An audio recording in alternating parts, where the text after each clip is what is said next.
Finally সেই দিনটা এসেই গেল। আমি আর মা বেরিয়ে পড়েছি বিয়ের শপিং করতে যাওয়ার জন্য।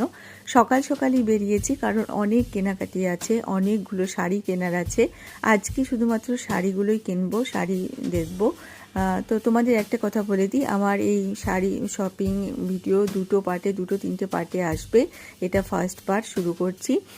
তো আজকে শাড়িগুলো সবই পরে দেখছিলাম কোনটা ভালো লাগছে না লাগছে। বেনারসিগুলো আমাকে সবই পরিয়ে দিয়েছিল, পরে দেখছিলাম। না পরলে ঠিক বোঝা যায় না কোনটা ভালো লাগছে কোনটা খারাপ লাগছে, তো সেই মতোই পরে দেখছিলাম। একসময় কনফিউজ হয়ে গেছিলাম কোনটা নেব না, মানে এতগুলো শাড়ি একসাথে কিনতে গেলে যা হয়। তো একে একে দেখে আসলে অনেকগুলো নেওয়ার ছিল, নিজের জন্য বেনারসি নেওয়ার ছিল, মায়ের জন্য তত্ত্বতে দেওয়ার জন্য শাড়ি, অনেকগুলো শাড়ি কেনার ছিল। তো এইভাবে শাড়িগুলো দেখে কিনেছি, আর প্রতিটা শাড়ি খুব সুন্দর হয়েছে, ভীষণ সুন্দর হয়েছে। সব